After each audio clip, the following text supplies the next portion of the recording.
Маасан мэнэ наа Батмүх гэдэг би дөрөв охины аавын хувьд миний хувьд сургуулийн өмнөх боловсрол гэдэг огтын маань нэрээдэг боловсрол нөлөөлөх хамгийн том чухал хүчин зүйлс гэж би боддог. Сургуульд орсон хүүхд яаж өнгөө ялгаа сурчих, тоолоо сурчих зэрэг мэдсэн байхад сургуульд орсон байгаад тэр хүүхд маш амар хэлбэр байдаг. Миний хувьд бол охин битээр цэцэрлэгт орохоос өмнө гэртээ хамт унждаг байсан та. Тэгэхэд битээр хоорондоо харилцах гол хэлбэр маань ном байсан. Зурх дүрстэй ном, өнгөн номнууд. Тэгээ тэрэн дээрээс ингээ хоёлаа ярилцаа ойлгохгүй байгаа зүйлээгээд улаан өнгөн дээр заагаалцаа. Миний охин помидор идэх чаам бол помидорын дүрс заагаад зөв. Нөгөө чинь банан заагаад банан идэх гэдэг тий.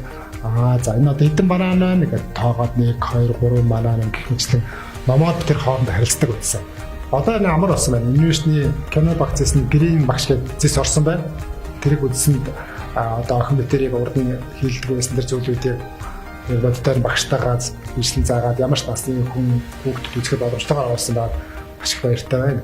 Энийг залуу эцэг эхчүүд тэр тусмаа сайхан хүүхдэд болоод хүүхдэд яаж хүмүүжүүлэх сургуулийн өмнөх боловсрол яаж олох талаар мэдлэг харуулхан байгаа гэх юм уу тийм залуу эцэг үзэхэд маш их тохиромжтой зүйлийг санагдлаа. Univision кино багцад гэрийн багш зэс шинээр нэмэлтлээ.